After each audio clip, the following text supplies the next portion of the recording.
Imagine you have $1 billion. You could cure a disease. You could fix the water in Flint.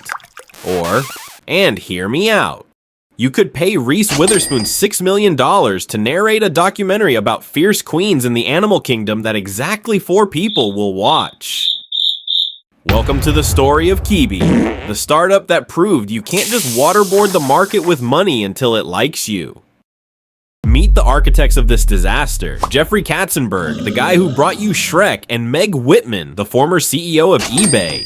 Combined net worth, infinite. Combined understanding of how modern humans consume content, 0. Jeffrey's big idea was simple. Kids these days love their phones. They have short attention spans. Let's give them 10-minute movies. He essentially invented YouTube 15 years after YouTube was invented, but decided to charge $5 for it. They raised $1.75 billion. Let me repeat that, billion, before the app even launched. They sold investors on turnstile technology. That's fancy talk for the video rotates when you turn your phone.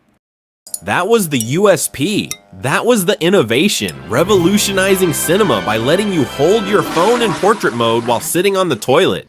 Truly, Steve Jobs is weeping in the cloud. So, with nearly $2 billion, surely the content was Oscar-worthy? No. We got Murder House Flip, a show about, you guessed it, renovating houses where people were brutally murdered. And the pièce de résistance, the golden arm, a drama where a woman with a literal solid gold arm gets gold poisoning.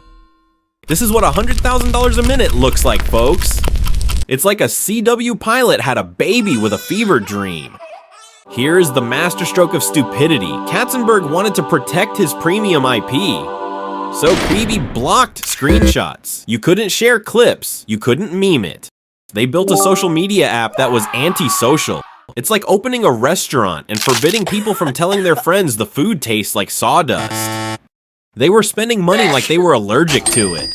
Expensive offices, massive celebrity salaries, Super Bowl ads. They burned nearly roughly $1 in $11 every single second of their existence.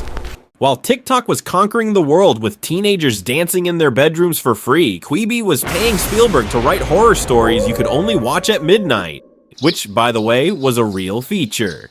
You physically couldn't watch the show after dark unless it was dark outside, because nothing screams convenience like the app telling you when you're allowed to use it. April 6th, 2020. Launch day. The world is in lockdown. Everyone is stuck at home. The on-the-go use case, subways, waiting for coffee, hiding from your boss in the bathroom, evaporated overnight.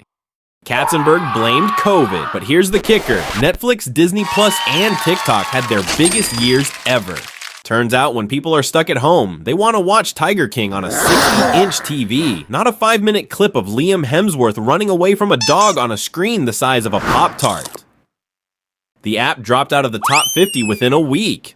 The retention rate was abysmal. After the free trial ended, roughly 92% of users said, "Nah, I'm good," and deleted it. They projected 7 million subscribers in year 1. They got barely a fraction of that. It was a ghost town. 6 months. It lasted 6 months. That's less time than a rebound relationship. In October, they pulled the plug. They returned about $350 million to investors, which is like returning the steering wheel after you've totaled the Ferrari. Roku eventually bought the library for something like $100 million, a 95% markdown. Ouch. So what did we learn from this billion-dollar bonfire? You can't buy cool. No matter how many celebrities you hire, if the platform feels like a dentist's waiting room, Gen Z isn't showing up. Quibi stands as a monument to boomer arrogance, a service nobody asked for, solving a problem nobody had, launched at the worst possible time by people who thought they were smarter than the internet. Rest in peace, Quibi. You will be missed by absolutely no one.